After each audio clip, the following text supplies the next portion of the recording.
Hey folks, Jackdaw here. I want to wish you all a massive happy new year to every single one of you. This year we're going to see Dragon Age Dreadwolf, which I know is very exciting for most of my viewers. Now, I don't know about you, but I spent the festive season diving straight back into the world of Faerun with a brand new Cleric of Selune x Shadowheart playthrough, and I loved every single second of it. However, as I finally wrapped up the Withers epilogue party for the first time, I was left piqued by the potential tease of DLC expansions or a potential sequel. While nothing has been officially confirmed, recent comments from Larian Studios as well as in-game teases suggest exciting developments may be in the pipeline for our favourite RPG of the decade. And so, today I am jumping into everything that you need to know about potential Baldur's Gate 3 DLC as it stands in 2024.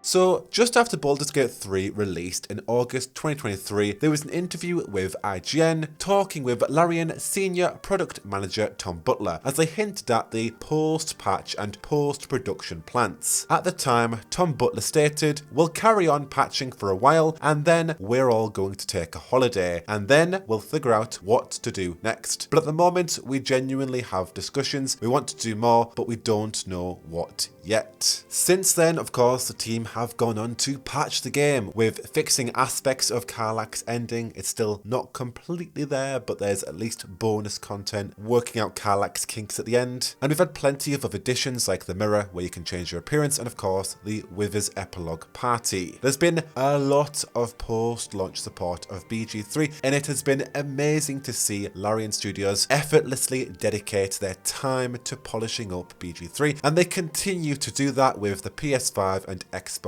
Series launches as well. I know that there is currently an Xbox save bug, which is more so on Microsoft's side than it is Larian's with Microsoft's own cloud save system. But even so, Larian are hot on the case of fixing that. And so, as Tom Butler said, they're going to have their holiday and they're going to figure out what to do next. They want to do more, but they don't know what they're going to do yet. And so with 2024 now in full swing, it kind of implies that DLC expansion of BG3 could potentially be on the horizon as each team member from the studios return to work following their previous focus on patching, balancing and refining the existing game. Now, adding more fuel to the fire, BG3 director Sven Vink, speaking on the Dungeons & Dragons YouTube channel, left the door wide open for DLC possibilities. He noted you could do different things in the DLC, so it doesn't necessarily have to be at the end of the game. Vink also revealed Larian Studios is concurrently working on another game, adding to the intricacies of their current workload. Vink addressed the potential of raising the level cap, stating that it would be challenging but not impossible. While BG3 limits players to level 12, Vink acknowledged the uniqueness of level 13 to 20 in D&D and emphasized the need for different stakes, different environments, protagonists and antagonists, almost setting up a brand new campaign altogether if Larian went in this direction for a DLC. So there we have it, the development side revealing an eagerness for Larian to create, altogether tinged with a caution about the specifics of what they could create. With the addition of surpassing level 12 of D&D, fused with the entire idea of something brand new with new stakes, new characters and new antagonists, setting up what I feel could be a completely different brand new campaign, which we'll talk about more on in a sec. But with a new year unfolding and numerous patches since the initial thoughts on potential DLC, I think it's fair to say that optimism abounds for the future of BG3 content, especially after the game's rocketing success and the tantalizing hints dropped in the game's last 2023 patch, featuring the Withers epilogue party. So, small spoilers about this if you have not finished Baldur's Gate 3 and you want to experience this post-ending party yourself. But upon completing Baldur's Gate 3, Withers plans a heartwarming celebration at the original campsite, bringing together all the close companions for a post-victory reunion. When it all concludes, Withers delivers a cryptic toast, stating, "It is over. For now. Thou played thy part in weaving the fabric of fate itself, but for every thread you sewed, so did the gods unravel another. Sleep, Rest, revel, but be ready, for thou mayst yet be needed.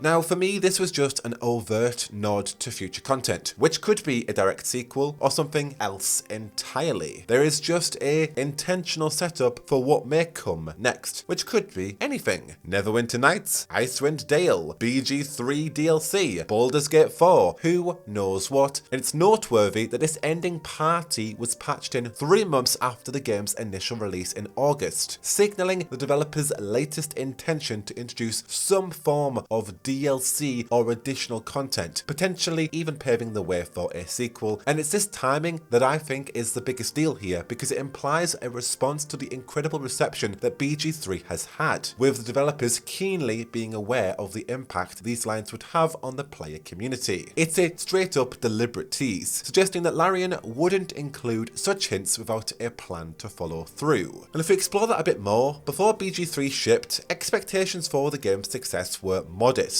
It's harder to witness that in the hardcore gaming community, but as a mainstream fan base, the developers envisioned a niche but dedicated fan base for BG3, and so therefore the prospects of no additional content seemed very much likely for them to follow akin to what they did with Divinity, releasing a deluxe edition with added or deleted content a year after initial release. And that was the initial prospect for BG3, given its niche status of being a fantasy RPG following turn-based combat systems. However, as we understand it now, the game's unexpected colossal success has dramatically altered the landscape, which I believe fuels a growing demand for DLC. Creatively and as a business for Larian Studios now, the strategic move would be to reinvest in the success garnered by BG3 into DLC, while the other teams simultaneously gear up for their next project. Now, alternatively, further smaller chunks of content could, and obviously most likely will, still be patched in. And to me, these smaller bits of content are things like fully fixing Karlach's engine, the addition of the upper city in Baldur's Gate, more hairstyles, more dyes, outfits, an extension on Minthara's plotline, etc. But as some chunkier, more substantial content that would justify the price point of DLC, and things that have already initially been teased in the base game of BG3, I do have a few ideas that come to mind extending from BG3's story. And the first one is helping Lae'zel fight Vlaakith. Venturing into the Astral Sea to aid Lae'zel and the Githyanki in their battle against Vlaakith, this DLC would easily provide a rich post-level 12 campaign, introducing all the core elements that Sven talked about, with a vast new location, with familiar allies and fresh adversaries. And we'd be able to fully unveil the revelation surrounding Orpheus and resolving a massive lingering plot point from the main game. I really enjoyed the Githyanki's content in BG3 with the Kresh, Orpheus and Lae'zel, but I do feel like this would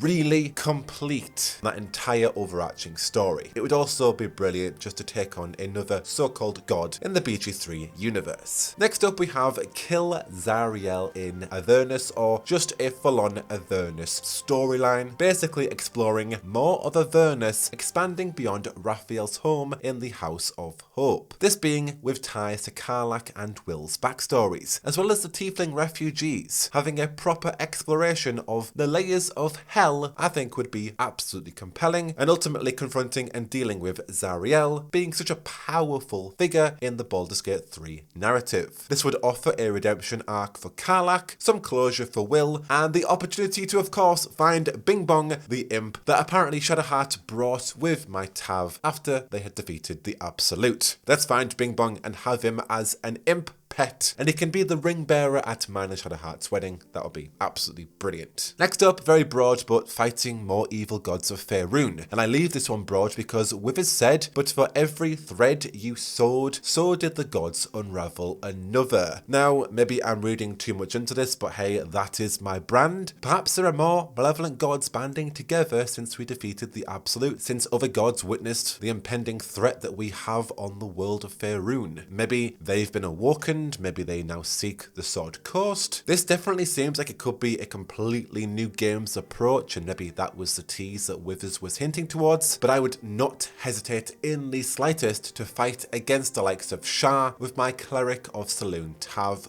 plus Shart. That'll be brilliant closure, and I know that it's asking for a lot, but that line of dialogue certainly has me intrigued by what threads the gods have since unraveled. Again, another broad one, more classes and character creation options. You are dealing with the world of D&D here. I did see on Reddit that the Artificer class was something pretty much everybody wanted, as well as playing as an Aasimar, a Goliath, or a Cobalt, even playing as a Goblin since there are so many assets of goblins in the base game. These additions would just provide us all with more diverse and customizable choices for our character, as if we don't already have enough, but even more is, of course, always welcome, as well as even more subclasses, more races. There were certainly quite a few that were cut from the base game, so why not add them in there as either free DLC or tying into a storyline? I'm sure they could do something with that. And I mean, I could go on. Visiting Gale's Tower, going to Waterdeep, a Wedding Day DLC, magical heists from the Astral Sea to the Hells. There are many ideas that I would like for BG3 DLC. But truly, Larian Studios will already have a long list of epic adventures that we could embark on next if DLC is coming to BG3. I've only gathered a few suggestions based on the game's final moments with Withers. But what do you think about the possibility of DLC, and what would you like to see next? Just given the huge colossal success of BG3 that even unpreceded Larian Studios' expectations. With demands higher than ever, what do you think Larian are going to do, especially with the added lines there from Withers at the end? Let me know all of your thoughts down below, but of course I'm going to wish you all again a happy new year. I hope that you're all having a brilliant start to 2024, and of course we'll see you in the next one. But until then, I've been Jackdaw, and I should go. Whoa, whoa, whoa, whoa, whoa, whoa, whoa, whoa, whoa, whoa.